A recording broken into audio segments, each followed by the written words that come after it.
All right, welcome to Seize the Moment podcast. And today we have a very special guest. His name is Ryan Stelzer. He's a management consultant, executive coach, entrepreneur, and author who co founded Strategy of Mind to build high performing human teams.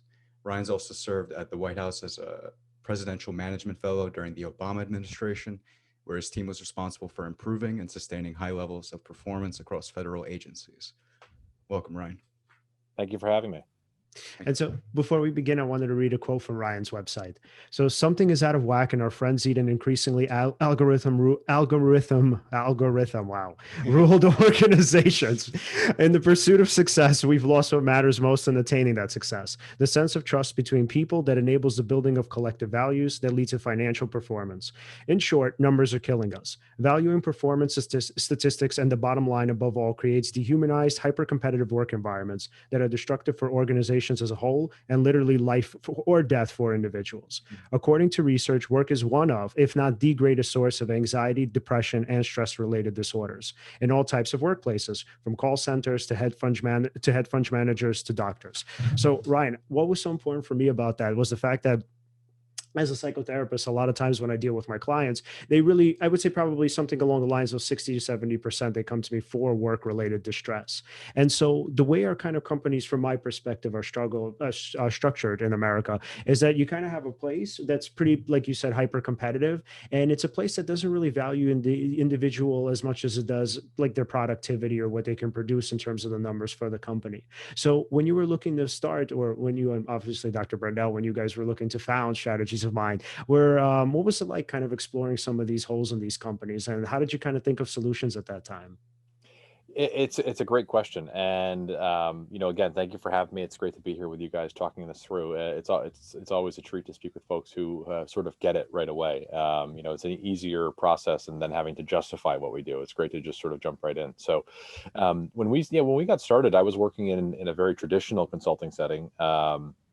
And a friend sent an article to me that said business leaders would benefit from studying great writers. It was a piece in The Economist. I read it at my desk. It's sort of light switch went off, and referenced in the article was this guy David, who happened to be in Boston. We connected, and we met and we started talking about some of the things we were seeing, and we both had humanistic backgrounds. Yeah, sure, we were in professional fields, now David in medicine, myself in business, and we had sort of gone our separate professional paths, but we had that common humanistic background, and we were seeing that there was an absence of humanism in professional life, and we thought maybe there's an opportunity to sort of re-inject the professional world with that sense of people matter. It's sort of crazy to think that, geez, it's important, people are important in a company, because without people you don't have a company.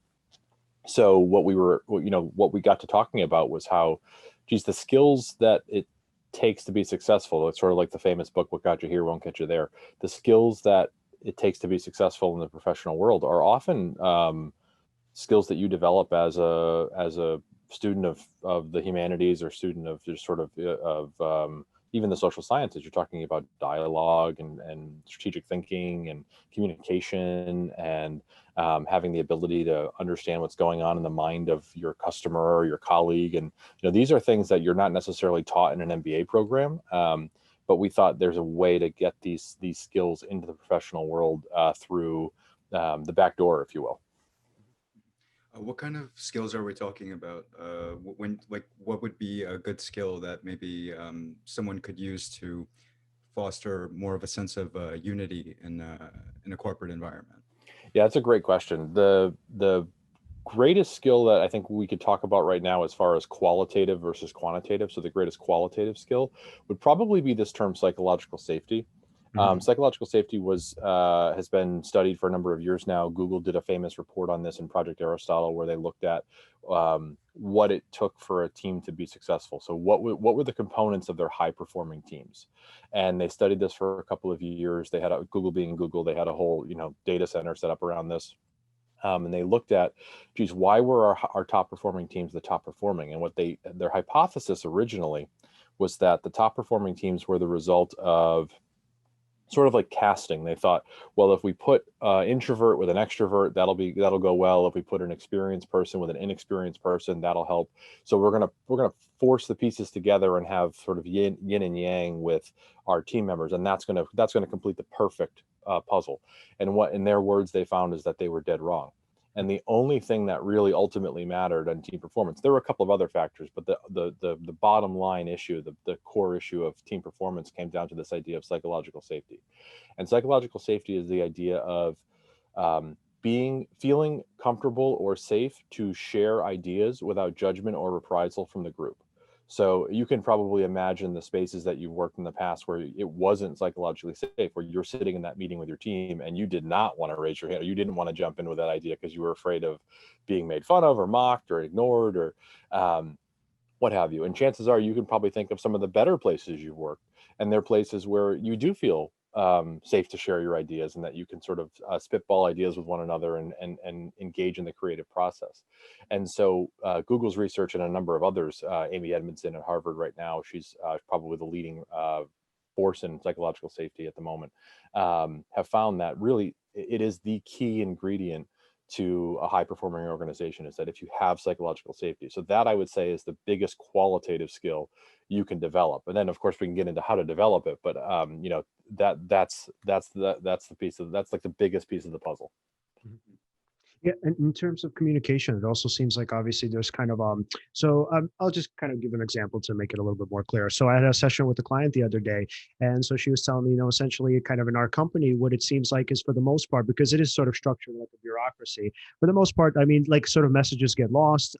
Sometimes messages get miscommunicated in translation, and then you have the people at kind of at the top tier of the company. They're essentially sort of blaming everybody else on the bottom. So they would be saying like, hey, like, we have these expectations for you guys. Like, why aren't you, performing up to your standards or whatever? And then so like my client, like a lot of her coworkers, they kind of feel dejected and they feel really badly.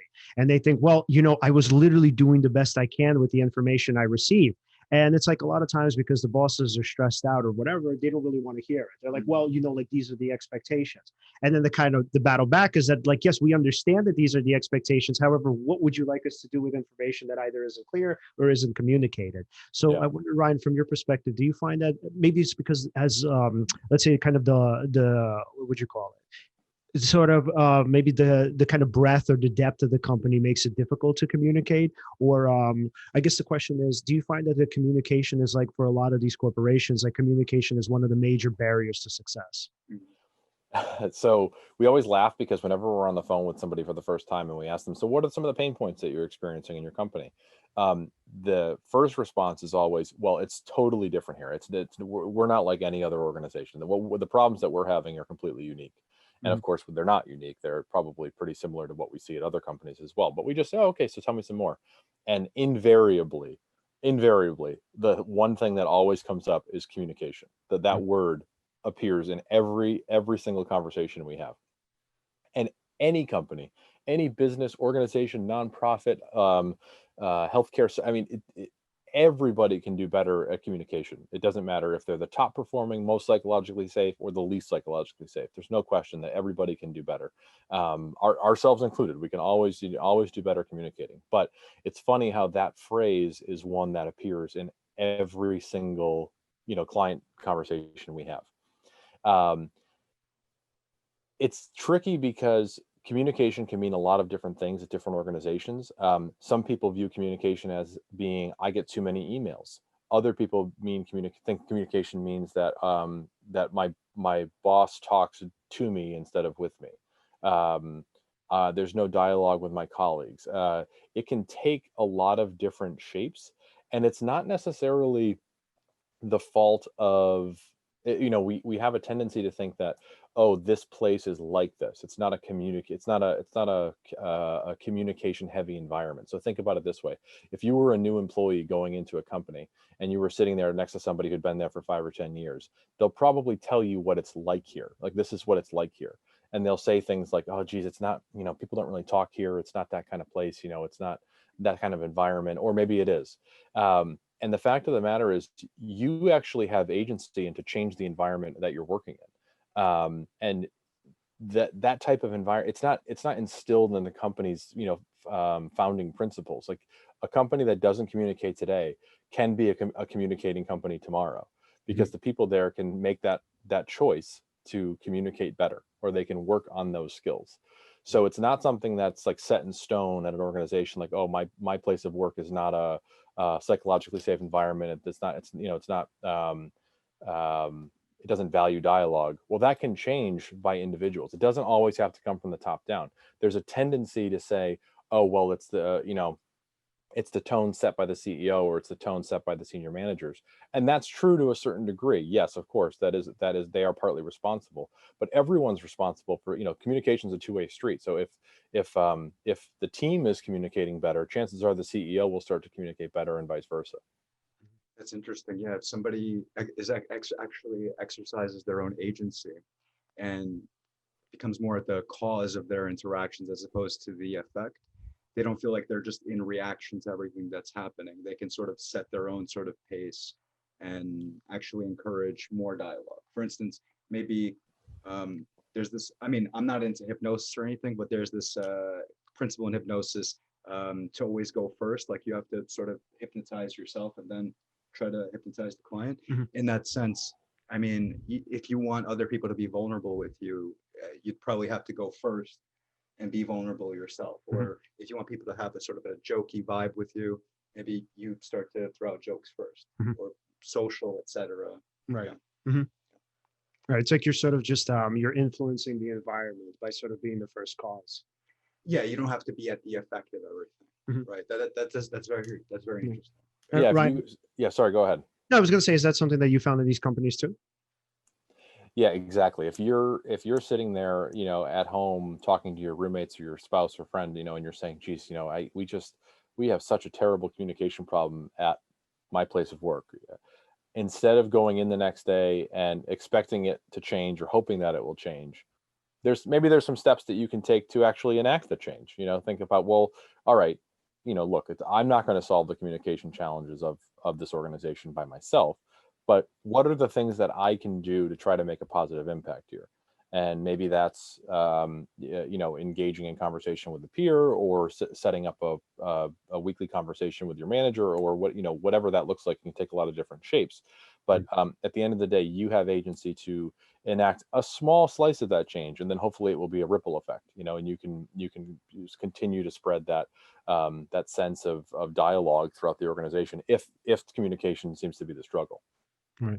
And a problem that I keep encountering with my clients is that a lot of them, I mean, which I think is pretty obvious to most of us, is that they're afraid to kind of speak out at work, especially when it comes to speaking up to their bosses. So I actually find it really hard to kind of give them advice on that, because obviously there's always the risk of getting fired or being punished in some sort of more indirect way. So Ryan, how would you kind of help that situation if somebody is struggling to speak out?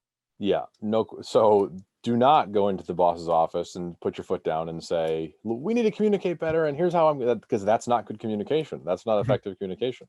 I think, look, there's a reality that certain people might not be able to change the environment around them beyond a certain degree. So the classic example, we talk about this in our book, that the factory worker at Amazon probably isn't going to change Jeff Bezos's culture. I can't imagine that's going to happen. Maybe it will, but if enough factory workers, but I just don't see that happening. But there's a thing that they can, there's steps that they can take within their environment to maybe make their immediate surroundings, a more psychologically safe, or what have you. And ultimately, look, there's a reality where some companies might not be receptive to change in any way, shape, or form. And you can vote with your feet and leave, or there's also the harsh reality for some folks who just don't have that opportunity to be able to leave. So they stick it out, and that's okay too. There's strategies there as well for staying on site in a place that's really not reluctant to change. That is really reluctant to change. But for those who actually can maybe move the needle and are fearful though of marching into their boss's office, yeah, I wouldn't march into the boss's office, but just think about, well, what is something that you can do to build a sense of trust between those around you? So what's something that you can do if trust, if on a scale of 0 to 10, if trust between you and your boss, or trust between you and your colleague, is at a 1 or a 2, what's something that you can do to get it to a 3? Not to a 9. What can you do to get it to a 3? And then, next week, maybe you can get it to a 4. So I would say it's baby steps, and it's really incremental in that sense. You want to just, you're chipping away at something. You're not just trying to, eat the entire pie. It's one slice at a time. And so let's, for example, let's say it's, I don't communicate well with my boss. We have terrible communication.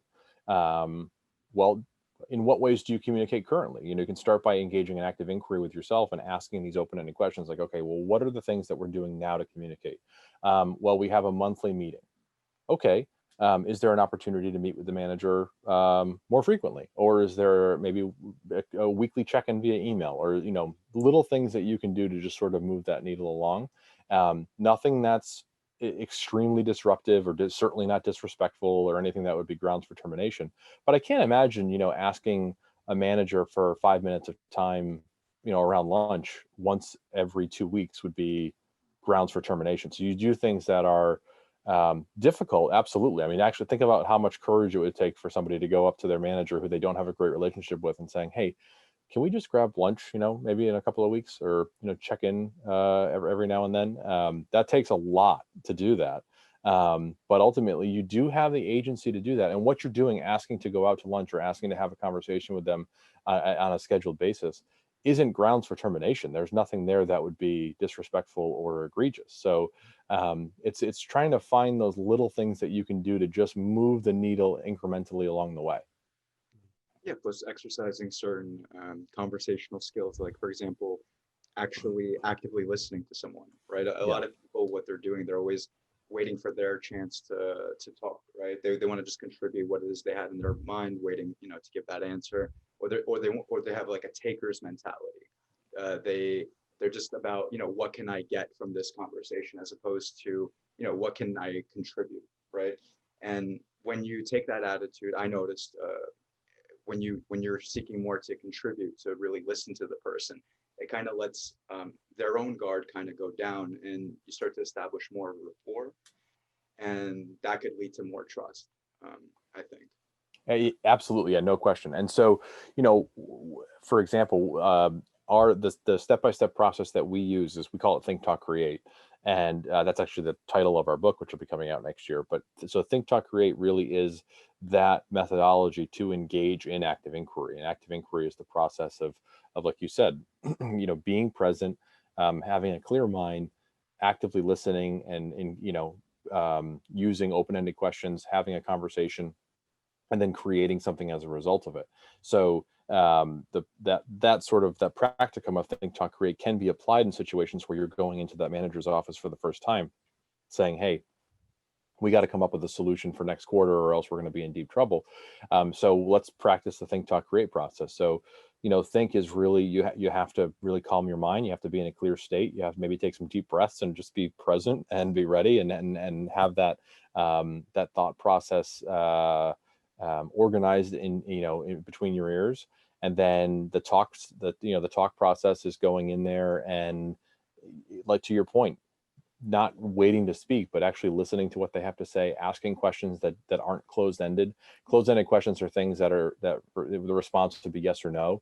Open-ended questions require just debate and discussion and further explanation. So, for example, if I asked you, did you get that report done? The answer would be yes or no, as opposed to, oh, what are some of the things you're finding in your report? That requires you to elaborate in your response. And that's a great way to build psychological safety, because you're having these trusting conversations with your peers. And then, so you've done think, you've done talk, and then after you go through the talk phase, you move on into create. And that's when you start to build the solution based on the thought process and the dialogue process that you've just had. So Think, Talk, Create, and it repeats itself. It's great, because once you've done it, then you can do it again. So it's this repetitive cycle of Think, Talk, Create, Think, Talk, Create, Think, Talk, Create. And that's sort of the 1, 2, 3 that you can do as you move, as you move the needle in your company. Yeah. And so the interesting thing is, kind of going back to sort of the breadth of these companies. So a lot of times I find that when it comes to these companies, I mean, I think most of us would agree. I mean, they are like notoriously big, right? Yeah. So interestingly enough, when capitalism, or the idea of it, was founded by Adam Smith, right, there was also such thing as big corporations. And the way that companies were envisioned, or businesses rather were envisioned, was that they were going to be like these small clusters, or these small groups of, where you would have like these owners, and then they would have apprentices, and then the apprentices would go off and found their own businesses. And so a lot of times what happens, I think, is that when people get into when there's sort of these struggles in these companies, or like these difficulties, or let's say, I don't know, there's these really big business ventures, a lot of Yeah. times these managers, they don't sit down with their employees to figure out like what the issues are. So again, going back to that client and saying that, well, like these are the expectations, you have to get it done. From her perspective, right? She's like, I understand that these are the expectations, but what you're not like caring about at the moment is that the reason why I'm not meeting the expectations is not because I'm lazy or I'm like off doing whatever and like hanging out, is because like I'm not getting the necessary information. So I wish there was a point where like a lot of these managers would be able to sit down with these different employees and just to say like, hey, like what's up, like what's going on, right?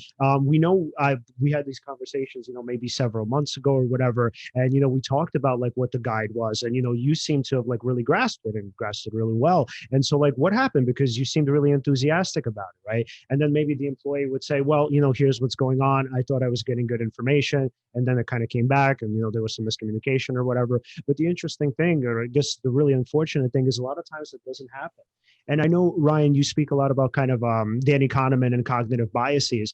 And so from my perspective, I mean, I'm probably wrong on like a grand scale, but I do find this happens too often. I think a lot of times managers come in with the bias of, well, these people are lazy and I have to Oh, kind of, 100%. yeah, right. And I have to crack the whip on them, right? So it's like, if they knew what I was already telling them and they understood like what they were supposed to do and they're not doing it, it's not because there was some sort of issue that came up. No, no, no. It's because they're lazy, they're inconsiderate, they're not sort of careful or whatever it is, right? But the interpretation is automatically now, I have to be upset with this person because they're not doing the right thing, whereas, they're supposed to or they could.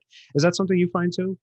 Yeah, it's funny. One of my younger cousins is in college, and we were talking about his workload, and he said something about, "Oh man, you just don't get it. It's just so crazy." And I wanted to say to him, I was in college too. Like I did do it before. Like I know that I wasn't born in my 30s. Like I've actually done something before this, and it's you see something similar with managers. It's like, the idea that your team needs to have the whip cracked, so to speak. You were an individual contributor before. You were a junior employee. You were an entry level associate at one point. Were you lazy, and that's why you? So this is a projection that you're making on your team members, or what is this sort of sense that, oh, I need to always stay on top of them because they're always falling behind the eight ball, or you know there's probably some larger issues at play if the constant mindset you have is, I need to always stay on top of these people. Either you're terrible at hiring and you hired the wrong group of people, or there's some other factors at play cognitively going on where you are posturing and positioning yourself as the savior, and you're the only one who's going to be able to get this done, and it's all on you to accomplish this task. Maybe there's some trust issue. I mean, there's a lot that you could unpack there, but ultimately, I think as a manager, we were talking earlier about the sort of anyone having agency to enact a psychologically safe environment and practice think, talk, create, and that's true, but it's more so on the manager to be able to do. I mean, they should be able to do this better than their team members, and they should be the ones leading the charge for sure. Because I mean, think about it this way: if you're a entry level associate at a company and you're trying to bring think, talk, create, or active inquiry and building psychological safety in your workplace, it's going to take you a lot longer than it's going to take the CEO to do it. Mhm. Yeah, managers have a tremendous responsibility, but what we found, actually, to be honest, is that that sense of, oh, I got to crack the whip, I got to stay on top of everybody, I really have to bear down. It generally isn't at the top of the organization. It seems to be sort of middle management that has that problem. I haven't really experienced it with C-suite. um I'm not sure what, maybe because they're not in the trenches, so to speak. Mhm.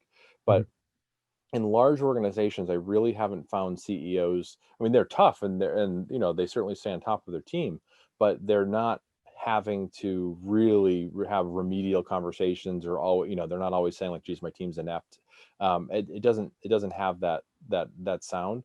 It's those type of sort of the office space environment that you see, like the cliche from the movie, like that typically tends to, you experience that with middle management folks who maybe are trying to impress someone above them.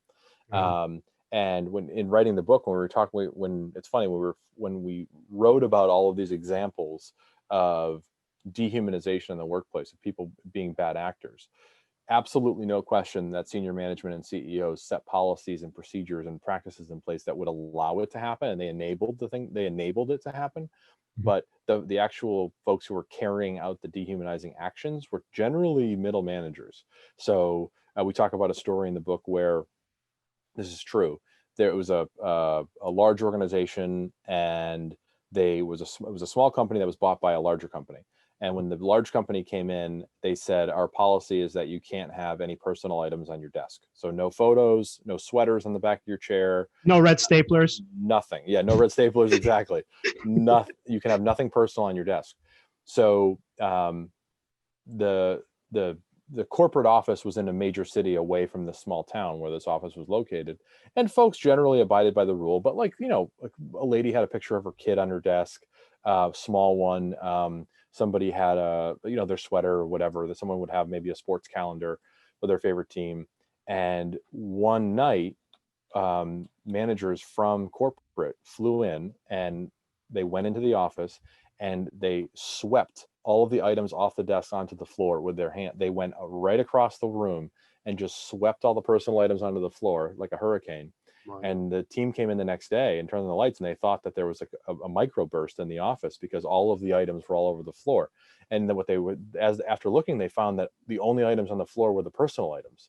And then sure enough, the managers walked in the room and introduced themselves, which is a great way to build psychological safety. Mhm. To walk in and say, hey, I just destroyed your family photo.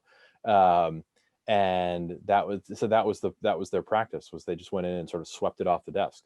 And you look, I mean, that's just horrible. And actually what ended up happening, which was funny, was this company allowed tissue boxes. They said that you can have Kleenex on your desk, probably because they were crying all the time. But they allowed Kleenexes on the desk and tissue boxes. And so the team, as a sort of act of not revenge, but just they all bought these sort of crazy colored tissue boxes. So they would get like glittered tissue, or like just really ornate and extravagant Kleenex boxes, and put that on their desk as an act of in response to the team, so the manager. So it was like you walked in and it was these really sterile, like sort of gray, tan, blue office environment with like a bedazzled Kleenex box on every desk. But it's the idea that they had to, I mean, that's just horrific to think that happened. But unfortunately, that's when we were writing the book and for trying to find these stories of corporate bad actors and these middle managers who really had this idea of like cracking the whip. Unfortunately, we had too many stories that we had to cut, as opposed to finding too few that we needed to, try to include. It was just, we had so many examples. What's the thinking there? Like, why would somebody want to do that? Like, what's the sense? Like, okay, long term, what do they think what would the benefit be? It's the idea is that employees are not individuals. In some organizations, it's human resources. It's just like a desk, like a chair. These are resources from which you extract value, and they are replaceable, and you can continue to extract value even when they are replaced. So it's not a view of an individual person. It's a view of, this is a resource that I am using to make a profit, and I am going to treat them as I would treat that stapler, as I would treat the chair, as I would treat the computer, and they're interchangeable, replaceable. I have no sense of connection or community with these people at all. They're not people; they're just my employees. Wow. And that is far more common than you'd like to probably admit. I think it's we see it a lot. And there are some companies who do a good job of respecting their employees and treating them well, but it's probably the exception now. I mean, companies are getting into these just this it's almost cliche. It's like these highly corporate, sterilized. You're an employee. You're a resource from which I extract value, and I'm going to replace you if you crack. And you're inevitably going to. You're going to break. You're either move up or out, and we'll find someone else. Wow.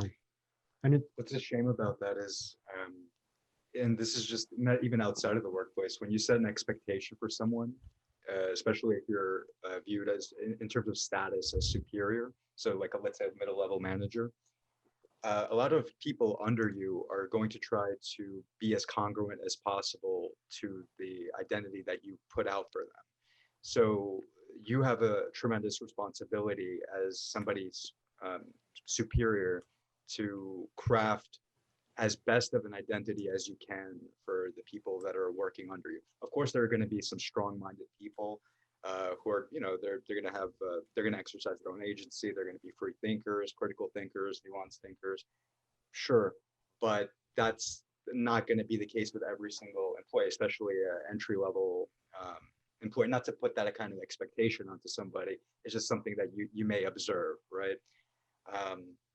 So I wonder what the possibilities are if, for example, if these middle-level managers or these big companies actually had greater expectations for their employees. What are the possibilities then, right? Mhm. What kind of culture can you create? What kind of company can you create? Where can you go? It's so that's what's so peculiar about the whole thing is that we've gotten into this mindset of dehumanization and gotten into this mindset of it's the numbers that matter. We got to hit our quarterly results. I don't care about the individuals. But what Google found and what other organizations have found through their behavioral scientists have found through research is that this idea of psychological safety is actually the indicator of performance. So you're going to perform better if you build psychologically safe teams than if you were to swipe things off desks. So you might think, oh, well, look, this is just the nature of the beast. This is business. I'm sorry, it's cold, it's brutal, but we got to hit our numbers, and this is how we do it. It's just that at the end of the day, bottom line is what matters. I understand numbers are important and you need to be profitable, and we're not saying you shouldn't be profitable, but the way to actually be more profitable is to build a psychologically safe environment than destroying your employee's photo of her son. You're more likely to have a positive outcome from engaging in think talk create than you are in destroying a photograph. And it's so companies who are talking about, whoa, geez, we want to be innovative, we want to be thought leaders, we want to be forward thinking. Some of it might just be they're bloviating, or there might be just it's hot air. They're just saying those buzzwords like we want to be an innovative company, we want to be a forward thinking company, we want to be a nimble, agile. I've heard all these terms that they use that try to excite shareholders. But if you actually want to be an innovative and creative company, then practice think, talk, create, and build psychological safety. That's how you can actually grow and innovate new products and services. Like treat your people well, build psychologically safe, high trusting environments. Yeah, hold them accountable. I'm not saying that this means that they should, go on vacation 50 weeks of the year. But if you build these high performing environments through this process, you're more likely to have a positive outcome for the company and for the individual than you are if you practice this really, really harsh, dehumanizing behavior that you've been doing for the last, 30, 40, 50 years. Yeah, and that really makes me think of the dark triad when we're talking about this. So for just for our audience, the dark triad is this the notion of these three traits that kind of come in conjunction with one another. When we're talking about psychopathy, Machiavellianism, and I think the third one was manipulativeness. So interestingly, it seems like, especially based on the company that would sort of do something like that, where they would just pretty much kick off everybody's kind of personal belongings. It kind of seems like, again, going back to Kahneman and those biases, that a lot of these bosses and that Machiavellian view that it's better to be feared than loved. A lot of these bosses think like, oh, if we don't crack the whip, what's going to happen is they're going to walk all over us. They're going to abuse us. They're going to start forming their unions. They're going to start demanding things that they don't really deserve. So unless we kind of instill fear in them, right, we're going to kind of like beat the laziness in some way out of them. Do you feel like yeah, absolutely. Yeah, it's a ridiculous notion that all of my employees are lazy, or all of my employees need to be fearful of me.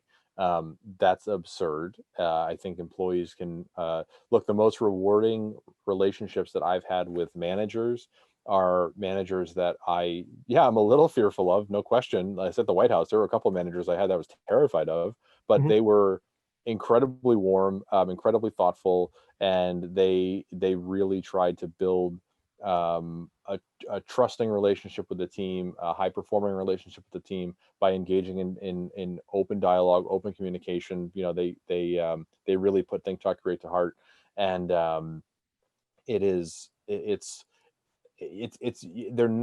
they're not incompatible ideas. I can still be mindful and respectful of my manager, and to be honest, a little afraid of my manager, and have the utmost respect for them, and think, oh my God, this is the best boss I've ever worked for.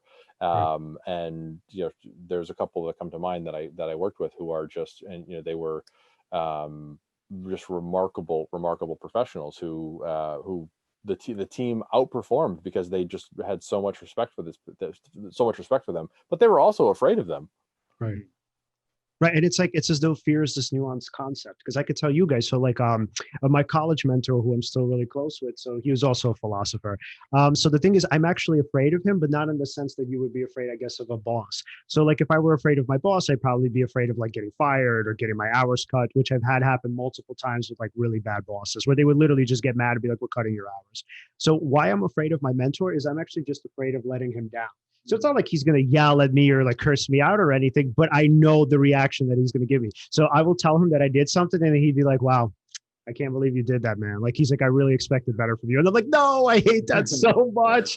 And it's like, you have like this gut wrenching feeling like, oh my God, I want to just do anything that I can to make up for this. So I think like fear in that sense is a good thing, right? Because it's kind of helping you become the best version of yourself. Whereas obviously the other fear is pretty much punishment based. And I couldn't give a shit about my boss. I just still want my hours cut. Absolutely. Yeah. That idea of, it's funny, like your parents say, I'm not mad, I'm just disappointed. That was always so much worse than mad. I'd rather mad.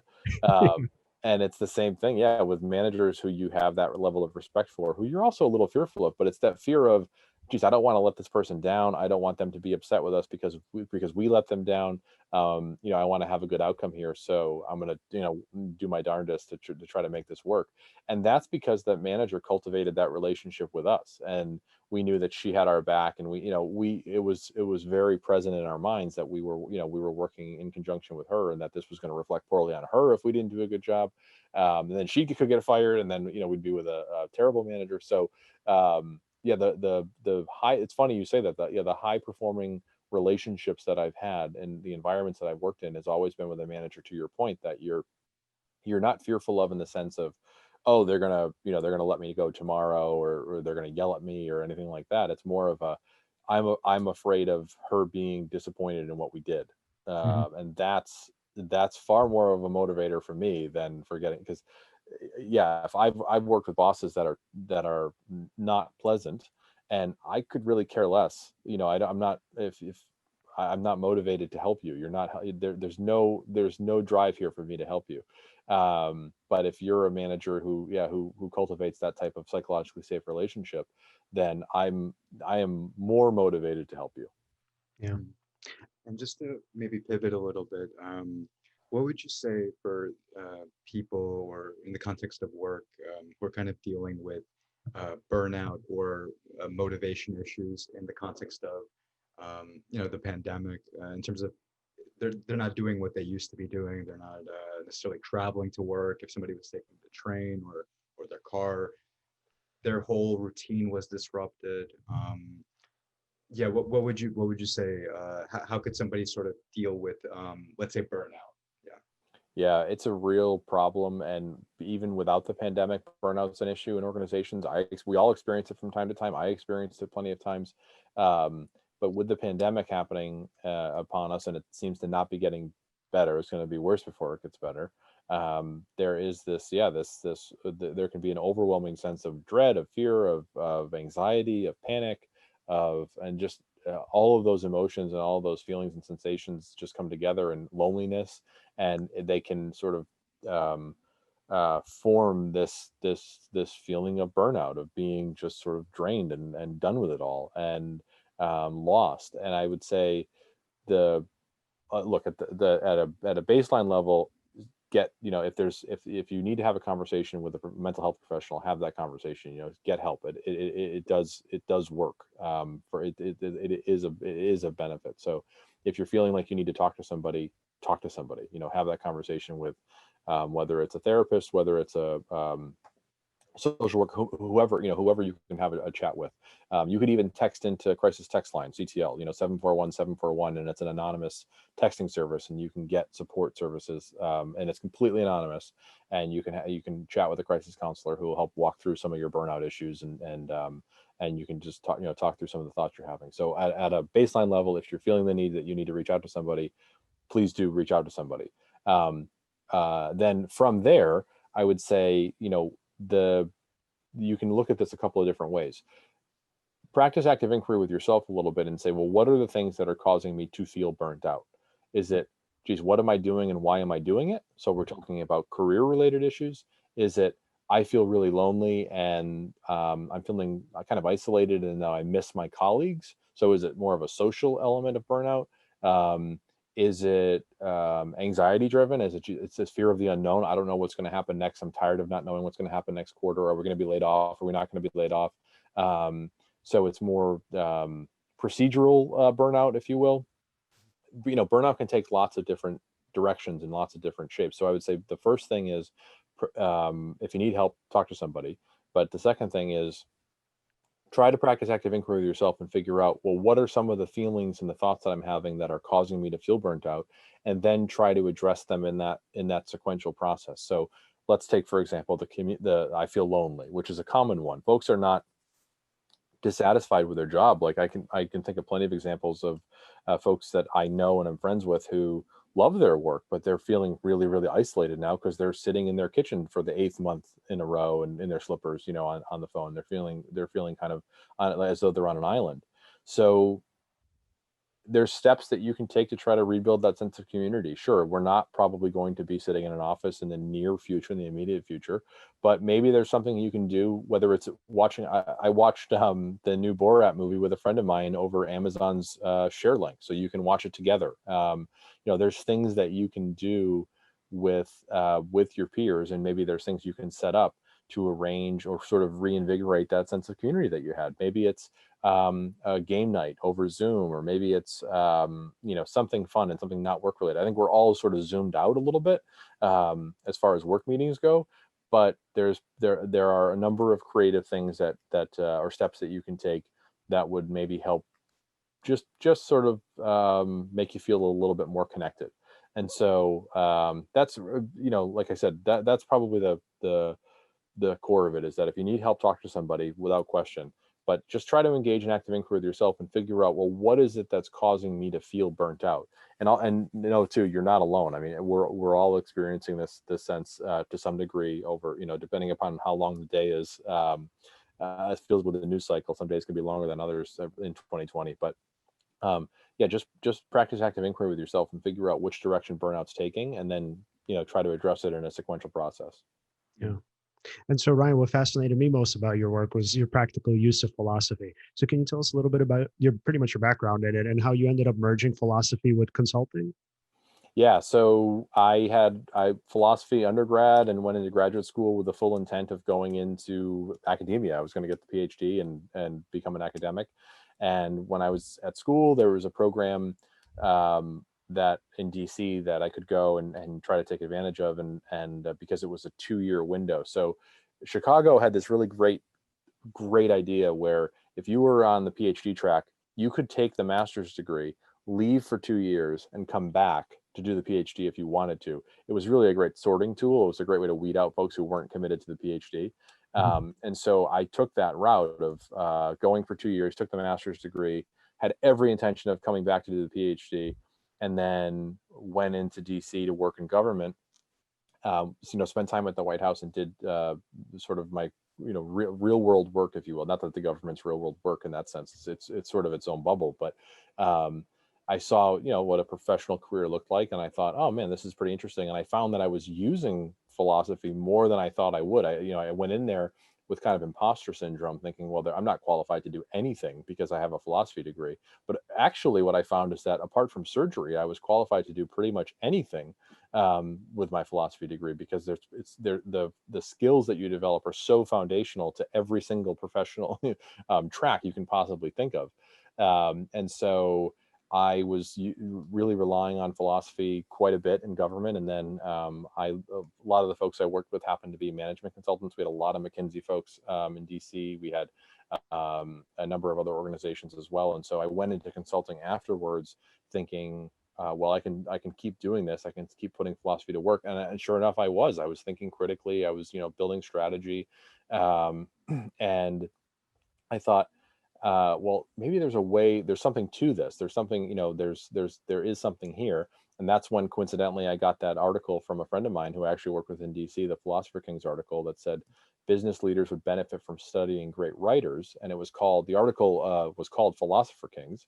And I thought, yeah, there actually is something here in combining philosophy and business. And that was when the light bulb went off to start the company. And what it was how do we take the skills of philosophy and inject them into the professional world? Like, how do we put them in? How do we, how can I translate my experience of working in government in the private sector, and David's experience of working in the private sector in medicine, because he has a philosophy degree as well. How do we take this and transition it into a professional consulting service? And we I can't tell you how many emails we get from folks who are philosophy students now, or having studied philosophy, and they think, geez, I can't, how do I position myself, or how do I sell myself as in the professional world? I have no skills, that I can put on my resume. But the reality is, you have a ton of skills, and the professional world should recognize and appreciate that. I've found that my managers who knew I studied philosophy actually hired me because I studied philosophy, not in spite of it. Mm. And so can you kind of link that to the concept of think, talk, create, and how you guys came up with that? Yeah, I mean, philosophy is look, Socrates is the godfather figure of philosophy for those who are fearful of the subject. Socrates is kind of like he's the there were philosophers before him, but he's ultimately the guy. He's the one who we all look to. He's who Plato wrote about. Right. And Socrates was this kind of cranky, this oddball who would hang around the marketplace in his town and would engage in active inquiry, Socratic dialogue, with folks around the city. And he would ask questions like, what is justice, and what does it mean to love, and what these really high-minded concepts and lofty ideals. And he would have these conversations with peers, and he would ultimately help them realize that they don't know everything they think they know. So if they think they have a concept of justice, his form of questioning would help them understand that maybe they should rethink what their concept of justice is, or love is, or piety, or what have you. And so active inquiry is really what Socrates did. He practiced the Socratic dialogue. That's what the academic method that teachers still use is called the Socratic Method. It's asking open-ended questions to students to help them, kind of reach the conclusion on their own. And that's what we're bringing to business. I mean, Think, Talk, Create is the process of engaging in active inquiry, engaging in Socratic dialogue. It's really just a translation of philosophy. It's bringing philosophy to the professional world. It's thinking, it's talking, it's creating, which is exactly what the philosophers did. They would think, talk, create with their community. Yeah, We just and it hope kind of we just hope it worked out better for us than it did for Socrates, because he ultimately was executed. But we don't want that to happen. But well, I mean, I think the difference with Socrates is there was so much hubris involved. Where I mean, he had loaded and leading questions, which from our conversation with David, I remember, which was a point that I really liked about him, and obviously your work together, is that he said pretty much like, I don't have an answer in mind when I'm asking people questions, right? Kind of, we have maybe some ideas, I guess, but the idea is that whatever answer they come up with is good enough. I'm not going to just directly start challenging them. Not his words, mine. But the idea is like with Socrates, I mean, he was kind of like an asshole when he'd go around questioning people. Like he was like how to, like you kind of had you felt his aura of superiority. It was kind of like, don't you already know this? Yes, we're not suggesting we're loosely drawing from Socrates. We're not saying go be Socrates, because that would be grounds for you would be fired if you were Socrates in your workplace, because you would be the guy or the gal walking around the water cooler saying, hey, what is capitalism? And then and then all of a sudden it just deteriorates from there. You'd just be annoying people. That's ultimately what he did. He annoyed people. And so we're not saying that you should go in there. And to your point too, I mean, one of the fun facts about Socrates is that what we know about him is that it was written written by Plato. Socrates didn't write anything down. These are secondhand accounts of somebody who was allegedly there, who was recording what was going on. Chances are it wasn't exactly what was going on, and Plato has the benefit of time and reflection, where he can adjust the questions so that they're so perfectly constructed and the responses are so perfectly given that Socrates can sort of walk along this path. But it's not like an audio recording where this is and he's just transcribing what's going on. This is Plato engaging in a work of not fiction, but he's writing a dialogue that's like a play a bit, and he's still practicing philosophy and showing what Socrates did. But I'm sure it was edited after the fact to fit what Plato was trying to accomplish. So Socrates, as we know him, is really a caricature of the real guy. It's what Plato created in his writing, and it is a bit of a character. So what we took from that is not, we don't want to go into companies and be Socrates, certainly not. But what we can do is take some of the things that he did and use some of those transferable skills in the professional world, like asking open-ended questions. There, the steps that he took, like asking open-ended questions, that is actually useful in building psychological safety and helping drive organizational performance. So it's not like we're staying religiously to philosophy. It's just what are some of the transferable skills we can extract from philosophy and apply in business. Right. And would you say kind of the most important part, or one of the most important parts of the work that you guys do, kind of relates to the sense of wonder and instilling curiosity and kind of, I guess your clients or, your customers, however you would frame it. So would you say that like kind of the goal of this job, or one of the main goals of this job, is to just get people to be curious about their mindsets and their behaviors and how they affect other people? I would say that's 100% the goal of the job. I think that's we don't necessarily say that anywhere on the website. I know, and maybe we're being subversive about it, but I think if you can reflect upon the work you're doing and have that curiosity and that sense of wonder, what's important is, how are you interacting with the community? How are you interacting with those around you? How are you serving your customers? How are you a part of this broader world that we're in? I think ultimately, our subversive goal is to build more ethical environments. So if you can engage in active inquiry and reflect upon the work you're doing, maybe we shouldn't be poisoning the well. Maybe we shouldn't be engaging in climate destruction and we're hoping that by bringing philosophy to the world of work, that not only are companies going to be performing better, and individuals are going to feel more rewarded as a result of going to work every day, because they're doing work that matters, and they're going to feel a sense of purpose, and they have these high performing teams, and it's a great environment, and they're feeling positive. These are all absolute benefits, no question. But I think, ultimately, for us, we'd love to see a more ethical world as well, and philosophy can help deliver that. Yeah, and adding on to that, I also wonder, why do these companies struggle so much with long-term thinking? Like when we're talking about high turnover rates, destruction of the environment in the long term, like I'm wondering, because for us, it's like, we're talking about it and it's probably easy for us to see, how come these companies that I'm sure they know about it, it's impossible not to, how do they live with that? So there's a historical answer to this, and not to bore you with it, but the short version of the story is that what happened is shareholder thinking took hold. So you have Friedman and Jensen and these other, primarily Milton Friedman. So you have this idea that, so previously CEO pay was separate from company performance. So a CEO had a stable salary and shareholders were independent from the CEO. What ultimately happened was that there was a shift in thinking put forth primarily by Milton Friedman that said, we really should be aligning CEO pay with shareholder pay, because they should be rewarded for the company performing, and then we want to make sure the shareholders want to make sure that the CEO is aligned with them, because they want to make as much a profit as possible. So what happened is CEO pay switched, and instead of getting a stable salary, the CEO would be paid based on how the company performed relative to how the shareholders did. So if the shareholders did well, the CEO did well. And on paper, it actually kind of makes sense. Like, okay, well, we should be incentivizing the CEO. This is behavioral economics. We should be incentivizing the CEO to align their priorities with ours being the shareholders. Problem is that the numbers got so high and got so out of control as far as the number of zeros on the end of compensation relative to regular employees. And also the duration of CEOs in office. So typically a CEO lasts about 5 years. So if you think about CEO's trajectory at a large scale organization, they're not necessarily looking at the 20-year plan or the 25-year plan or the 30-year plan for these shareholders. They're looking at their own pockets for the next 5 years, and obviously what they're going to receive when they retire. What's that golden parachute look like for them? So what they want to do is they want to maximize profit and extract the maximum amount of value in the short window of time they have as CEO, and that just sort of funnels through the organization. And we have this short-termism. We have this it's all about quarterly results and hitting the numbers and metrics, because the shareholders want that return on value. But really, what should matter is not just short-term growth is important, but do you want to be a company in 20 years or 30 years?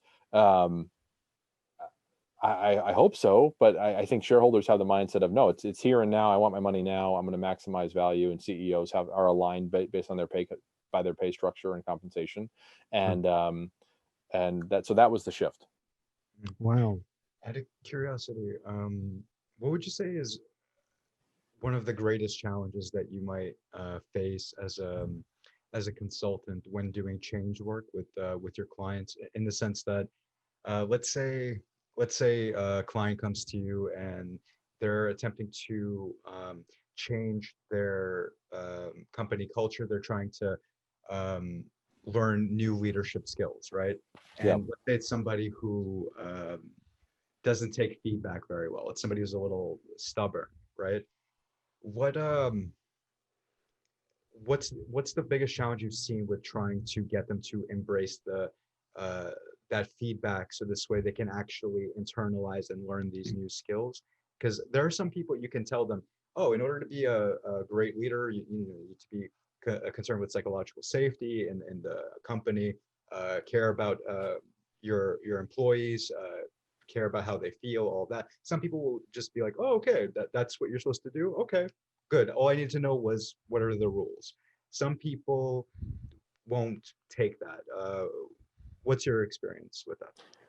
So we talk about this in the book. There's a story of a guy that David actually had worked with, who was a sort of a virtuoso legal mind in his company, and he had worked his way up the ladder through just a remarkable skill and talent and knowledge in his particular field and subject. And ultimately what happened was he became sort of a SVP or he became a deputy manager. He wasn't in the C-suite yet, but he was in his 30s and he was at the almost near the top of the company, and he had just he just outperformed everybody every year. However, what he found was that all of a sudden he started to get passed over and passed over and passed over and passed over for promotion, and he was on this rocket ship trajectory early, and then he just sort of expected that it would continue. And then what he found is he sort of hit a ceiling, and he was the kind of guy who would roll his eyes in meetings, who would say, no, you guys can't do this, I'll just do this myself. Who wasn't, oh, this idea is terrible, it's my idea, my way or the highway. He was very much I know what's best, because look at where it got me so far, I'm gonna keep doing it my way. And so he was very combative. He was not collaborative in any way, shape, or form. Very close-minded, but deeply committed and passionate to his job. I mean, he really loved the company and wanted to grow the company and wanted to help it be successful. He wasn't somebody who was in it only for himself. He really did genuinely care about the organization. He just had a completely backwards mindset about how the company would benefit. And so when David went in and met with him, the way it was communicated was, look, if this adjustment, this sort of mindset shift that we're going to try to instill here, it's going to help the company, no question about it. And there's all of these benefits of the team is going to feel more, more psychologically safe. You're going to see higher levels of performance. You're going to see more collaboration. That's all true. Yes. But you're also going to be more successful as well. Individually, you will get that promotion if you do this. Like, it was, not a guarantee, but like, we can almost guarantee that if you start to see these shifts, if you start to change in these ways and, have that mindset shift, it's going to benefit you personally as well. And so that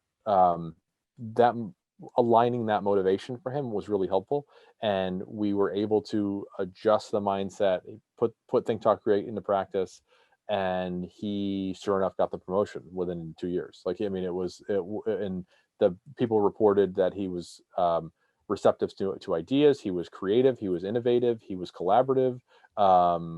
He was it was a complete mindset shift for him. So it was just aligning that, look, at his goals and objectives were not dissimilar from the company's goals and objectives, and we could put those two together and say, hey, you can be more successful, the company can be more successful, the team can be more successful if you do this. So let's give it a shot, because it wasn't what was clear, like, what he was doing wasn't working. Like, I mean, we were brought in for a reason. It wasn't, David was there not because he happened to bump into him on the street. Like, he was brought in for a reason. So sure, it was remedial in that sense. Like, yeah, they had a problem with this employee that they needed to figure out what to do. Because what I recall is that he was not necessarily going to be fired, but he was, I mean, they weren't sure what to do, because he couldn't move on given his personal challenges that he was having. So David going in and really putting Think Talk Create to work helped him and helped the organization, and they had glowing reviews after that. He's completely different. Wow. And that's also flattering, Yeah. right? To have like a company invest something like that into you. I mean, like that's amazing. Yeah, Yeah. a lot with particularly with executive coaching and even with development programs for organizations. I mean, companies that do that, employees notice. I tell this story all the time where there was a company that we had talked to a number of years ago. This is probably 4 or 5 years ago, and a colleague of ours was actually doing this work, and it was a large financial services organization, global financial services organization, massive one, and they had a particular call center, and this call center had 100% turnover every year. So every single year, they were losing 100% of their employees. Just think about that for training and investment and retention. I mean, Right. that's a lot.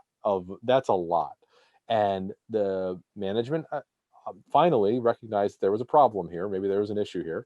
If we had 100% of our team leaving, and they did a survey. They went in and they communicated with the team members and they asked questions and they said, okay, we're gonna do something to address this. Just from saying that they were going to address it, not doing anything yet, just saying they were going to address it, they had a 25% increase in retention. Hmm. So just the employees knowing that management was aware of it was enough for 25% of the people to stay.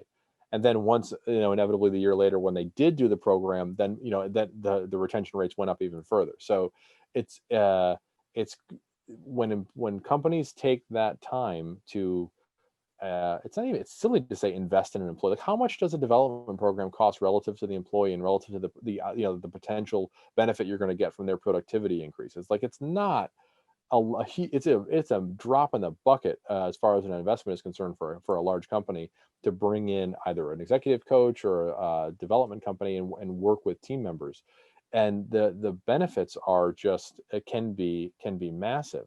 And so it's just crazy to think that, and employees recognize that. Like, I've worked in places where if you know that management's aware of the challenges, is aware of some of the problems, you just feel more likely to sort of either stick it out or work through it or fight through it or figure out how to build a better solution while they're dealing with it as well. It's just even that awareness can be hugely helpful. Yeah. What did you want to say? Oh, well, that's funny. Yeah, to backtrack a little bit, it is fascinating that when you identify what someone's goal is, right, or what it is that they feel is their purpose, and they feel that you recognize that, that sort of lets them let their guard down and allow for you to, start to suggest certain things that they can do to change. I think that's very important, not just in the workplace. Let's say audience member is listening to this and maybe they have somebody in their family's a little stubborn, they're trying to kind of reveal to themselves or something like that.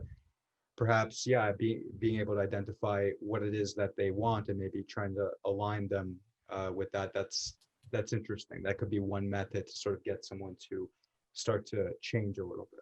Yeah.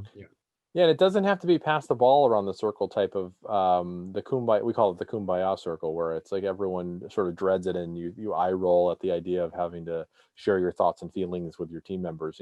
That's actually not what we're suggesting. That's not what we do. We don't sit in a circle and pass the ball around and have everyone tell their deepest, darkest secrets. It's not that type of program or service. It's asking someone what their goals are is a pretty straightforward business conversation. Like, hey, where do you see yourself in 5 years? You can ask it in a way that isn't, tell me what makes you sad. No, that's not the type of questions we're asking. We're talking about, these are strategic business questions that you can ask that actually have a qualitative and quantitative benefit. Hmm. And what was it like for that manager to admit that he was making a mistake in the way he was dealing with people? So what was important is to not necessarily position it as, hey, what you're doing now is wrong. It's just, how can we rethink this and do this better or do this differently? So I think, look, he knew that the reason why David was there was because the company was going to address, was needing to address something. So he knew there was some remedial nature to it in some way, shape, or form. But it wasn't like David was sitting there saying, God, what you're doing is terrible. This is awful. What you're doing is so wrong. We gotta rethink this.